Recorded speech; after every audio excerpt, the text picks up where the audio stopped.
Selama hidup di dunia, jiwa kita banyak dicobai oleh berbagai pengaruh dunia yang bisa menyebabkan kerusakan mental, bahkan kematian tubuh.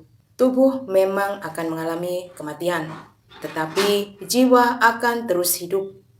Seperti yang dikatakan di dalam Matius 10 ayat 28. Saya bacakan ya.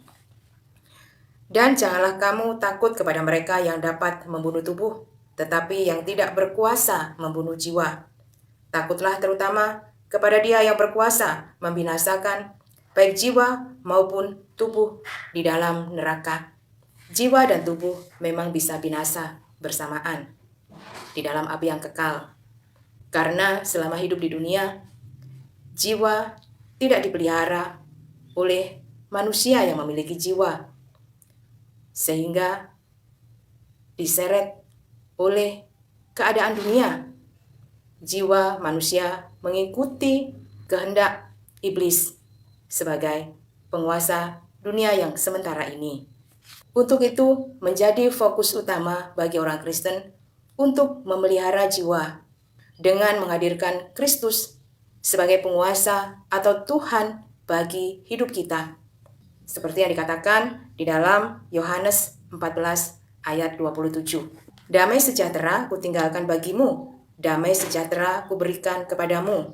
Dan apa yang kuberikan tidak seperti yang diberikan oleh dunia kepadamu. Janganlah gelisah dan gentar hatimu.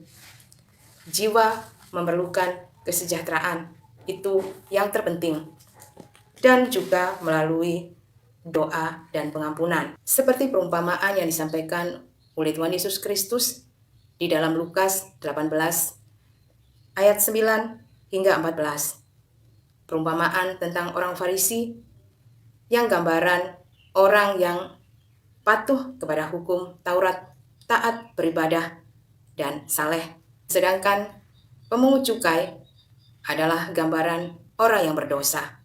Dalam kisah ini, si pemungut cukai merasa insecure atau rendah diri terhadap orang Farisi yang pastinya doanya diterima.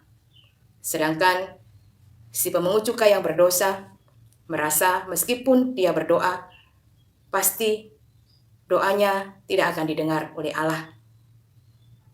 Si pemungut cukai yang bersedia untuk bertobat dan memohon pengampunan dari Allah merasa rendah diri, khawatir bahwa pertobatannya tidak akan diterima oleh Allah. Untuk itu Tuhan Yesus mengatakan di ayat yang ke-14, Aku berkata kepadamu, orang ini pulang ke rumahnya sebagai orang yang dibenarkan Allah, dan orang lain itu tidak.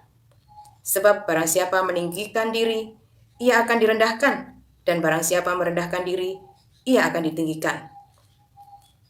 Dalam hal ini biasanya orang yang merasa dirinya saleh di hadapan Tuhan dan sesama yang taat beribadah, merasa dirinya memiliki tingkat kesalehan yang lebih tinggi daripada orang lain, khususnya orang-orang yang dianggap tidak layak bagi Allah atau orang-orang yang berdosa. Di ayat 13 dikatakan, tetapi pemungut cukai itu berdiri jauh-jauh, bahkan ia tidak berani menengadah ke langit, melainkan ia memukul diri dan berkata, Ya Allah, kasihanilah aku orang berdosa ini. Tetapi si pemungut cukai memohon belas kasihan kepada Tuhan terus menerus, meskipun dalam hatinya merasa bahwa doa pertobatan akan sia-sia dan pasti Tuhan tidak akan mengampuni. Tetapi dengan terus-menerus memohon belas kasihan Tuhan, kasihanilah aku orang yang berdosa ini, dengan mengakui dosa-dosanya, dengan terus-menerus, sehingga belas kasihan Tuhan turun padanya. Sebuah perumpamaan yang sangat mengajari kita agar kita tidak sombong, merasa orang yang beragama, yang taat beribadah, yang saleh, tetapi merendahkan orang lain, bahkan merendahkan orang-orang yang dianggap pendosa.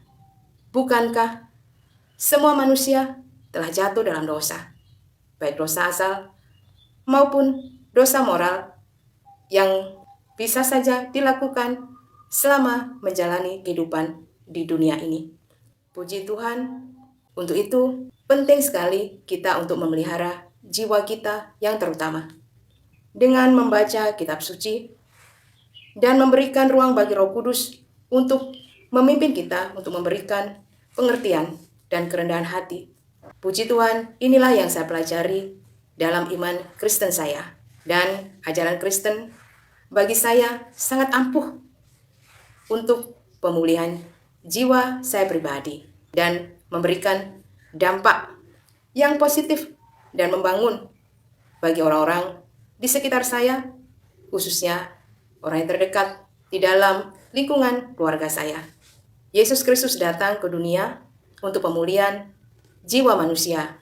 Kehadirannya melepaskan manusia dari belenggu-belenggu iblis dan roh-roh jahatnya yang senantiasa mengaum-ngaum untuk mencari mangsa yang bisa ditelannya.